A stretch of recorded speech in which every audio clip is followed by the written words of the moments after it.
Rogério Ceni não é o único de sua comissão técnica detestado por jogadores do São Paulo. Vídeo de hoje do canal do Nicola traz essa notícia exclusiva e fala também sobre o Corinthians. Duas situações que demonstram nenhuma preocupação da diretoria com o dinheiro jogado pelo ralo. Falo também sobre o Palmeiras, um atacante que passou pelo Verdão sem fazer sucesso, hoje vai muito bem na Europa. Será que ele pode voltar? Tem ainda detalhes sobre a classificação histórica do Fluminense para a final do Campeonato Carioca, uma goleada linda, os últimos resultados do fim de semana, atualizações sobre o seu time do coração e muito mais. Antes, deixa eu só me apresentar, sou Jorge Nicola, jornalista esportivo, e a missão por aqui é deixar você por dentro das últimas do seu time do coração, bastidores, finanças e muito mais. Para não perder nada, é só apertar esse botãozinho vermelho de inscreva-se. Combinado? Bora contar que todo esse conteúdo é um oferecimento de 1xBet, a casa de apostas esportivas que não te abandona nunca. Nesse domingo, decisões pelo Brasil, queria destacar o jogaço entre Vasco e Flamengo, a partida de volta da semifinal do Campeonato Carioca. Na ida, o Flamengo venceu por um gol de diferença. Cotações bastante vantajosas para quem acredita no Vasco. Vitória vascaína paga 4,22, o empate paga 3,84 e a vitória do Flamengo garantindo 1,74.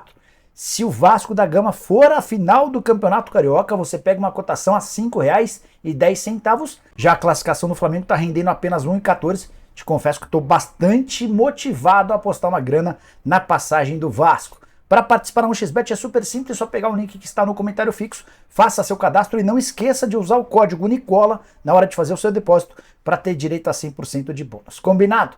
Bora começar o vídeo com o tradicional giro de notícias. A primeira informação é sobre o Benfica, classificado para as quartas de final da Liga dos Campeões e que vive uma fase espetacular. Mais uma vitória nesse sábado pelo Campeonato Português. Já são 112 gols na atual temporada em apenas 44 jogos. O Benfica, nesse momento, tem, por exemplo, mais gols do que o Bayern de Munique com 111 e do que o Manchester City com 109. Bora falar sobre o Audax. Vocês lembram do Audax, do Fernando Diniz, vice-campeão paulista em 2016? Pois nesse sábado o Audax caiu para a quarta e última divisão do Campeonato Paulista. São 2 rebaixamentos em anos consecutivos, a pior fase do clube. Quero falar também sobre Haaland. O norueguês do Manchester City marcou mais 3 nesse sábado na vitória do Manchester City por 6-0 contra um Burnley. E a semana do Haaland foi espetacular. O cara totalizou 8 gols em apenas 2 partidas, havia feito 5 contra o Red Bull Leipzig em jogo da Champions e agora mais 3. Na atual temporada, o atacante do City soma 42 gols em 37 partidas. Tá bom para você? Bora falar agora sobre uma morte no Ceará.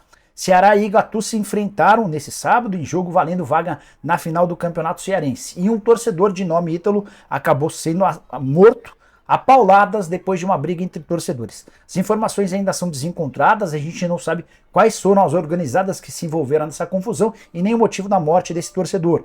Ele ainda tentou fugir quando percebeu que haveria um confronto, mas foi atingido e a base de pauladas acabou sofrendo o seu óbito. Ainda tentaram socorrê-lo, levando via SAMU, mas não houve tempo e o torcedor do Ceará acabou por falecer. Bora falar agora sobre o Fluminense e se você desconfiou sobre a passagem do Fluminense para a final do Campeonato Carioca, deve ter ficado surpreso. É que o Flu enfiou 7-0 no Volta Redonda na tarde desse sábado, jogo de volta das semifinais do Campeonato Carioca. Na ida, o Flu havia perdido por 2-1, com o detalhe de que Volta Redonda chegou no 2-0 até a chance de fazer um 3-0. Nesse jogo desse sábado, massacre. O primeiro tempo terminou com 5-0 a favor do Fluminense, o Cano terminou a partida com 4 gols. 4 gols do Cano, um do Martinelli, um do Alexander, lateral esquerdo, e outro do Samuel Xavier, que deixou excelente impressão. A atuação espetacular do time do Fernando Diniz e a passagem absolutamente merecida. Só queria fazer uma ressalva de que o Volta Redonda entrou bastante cansado. Afinal de contas, havia jogado no meio da semana, eliminado nos pênaltis o Atlético Goianiense, e fiquei com a impressão de que o time do Volta Redonda muito abaixo do ponto de vista físico e o Fluminense voando. Agora o Flu aguarda o vencedor do confronto entre Vasco e Flamengo, jogo marcado para esse domingo. Vasco precisa de vitória por qualquer placar para garantir sua vaga contra o Fluminense. Se o Flamengo empatar ou vencer, é o Fla quem passa para a próxima fase. Você tem seus palpites? Gostaria de saber quem vai fazer a final do Campeonato Carioca? Use o espaço para comentário para palpitar, beleza? Bora falar sobre Rogério Ceni e a crise no São Paulo. Já contei para vocês que pouquíssimas pessoas do São Paulo hoje suportam, toleram, gostam do Rogério Ceni. O clima para ele é péssimo. Mas não é apenas o Rogério que anda queimado com seu filme queimado com jogadores. Os 2 auxiliares do Rogério também são detestados pelo elenco. Me refiro ao Charles Embert, que é um francês que está sempre ao lado do Rogério Ceni, com passagens por vários clubes, e também ao Leandro Del Magnon.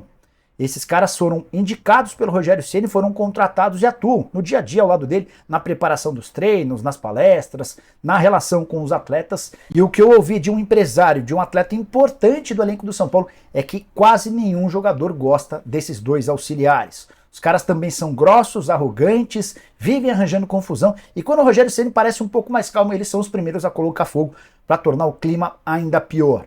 Charles Embert, que já havia tido problemas na passagem pelo Flamengo, você vai lembrar de um áudio vazado de um integrante da comissão técnica do Flamengo. Na oportunidade, ele fez as piores referências possíveis ao Charles Embert. São Paulo só ainda não demitiu o Rogério Ceni porque tem medo da repercussão. Treinador que perdeu o vestiário 2 vezes. No fim do ano passado, houve a necessidade de uma reformulação grande. 12 atletas foram negociados para que o Rogério tivesse o elenco na mão de novo. E cerca de 3 meses depois, o Rogério já conseguiu perder o elenco novamente. O presidente Júlio Casares tem sido pressionado a demitir o Rogério, mas vai tentando, na medida do possível, garantir a permanência do treinador. Você demitiria o Rogério Ceni? Permaneceria com ele? Se você demitisse, qual seria o seu técnico contratado? Estou curioso para saber a sua opinião. Beleza?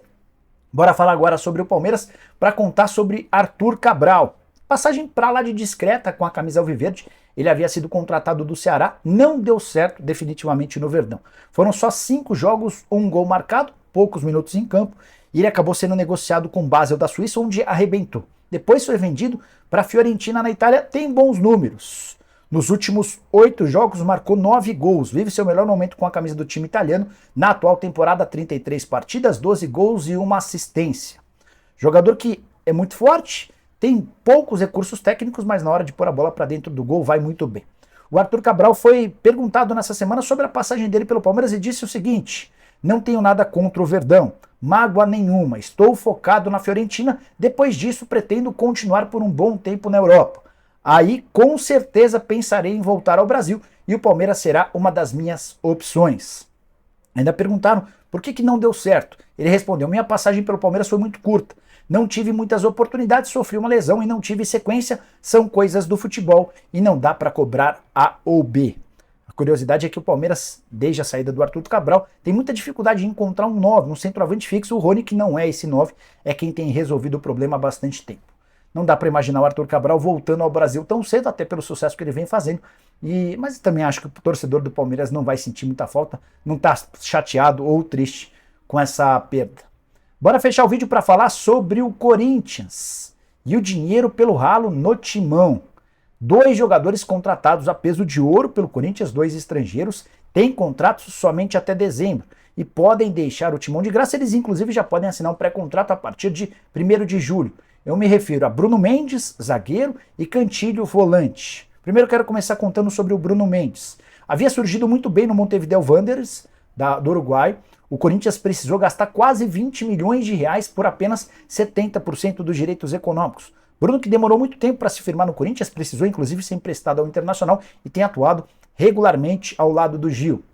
O contrato termina em 31 de dezembro, ele é pretendido pelo Internacional e por outros clubes do exterior, só que a ideia desses times não é pagar nada ao Corinthians e sim esperar a partir de julho, quando ele já pode assinar um contrato para se mudar de graça em 1º de janeiro de 2024. O Corinthians adota um discurso e uma posição muito tranquila. Ah, não, vamos conversar com o empresário dele, o empresário ainda não pôde vir, ficou de vir em março, o mês de março já passou da metade do mês de março e o empresário ainda não apareceu e parece todo mundo muito calmo, de forma até meio surpreendente. Caso do Cantilho, investimento mais ou menos na mesma época do Bruno Mendes, um pouquinho mais barato, 15 milhões de reais por 100% dos direitos econômicos.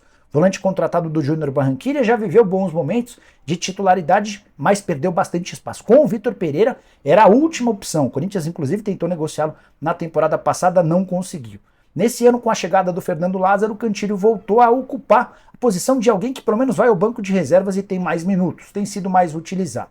O Corinthians nem cogita a possibilidade de renovar com o Cantilho e pretende vendê-lo agora para tentar minimizar esse prejuízo de 15 milhões de reais. Resta saber se vai ser interessante para clubes do Brasil e do exterior pagar alguma quantia ao Corinthians agora para ter o jogador ou esperar até dezembro para contratá-lo de graça. Esses são só 2 movimentos, 2 sinais, 2 exemplos que mostram o desdém, o pouco caso dos dirigentes, no caso do Corinthians, com o dinheiro do clube. Você soma 20 milhões mais 15, são 35 milhões de reais investidos em 2 atletas que podem dar retorno zero do ponto de vista dos direitos econômicos. Queria saber a sua opinião sobre esse caso. O que você pensa a respeito? Também queria pedir para você deixar like, se inscrever no canal e para completar contar que o Atlético Mineiro conseguiu a classificação para a final do Campeonato Mineiro, com muito mais dificuldade do que se imaginava no Independência.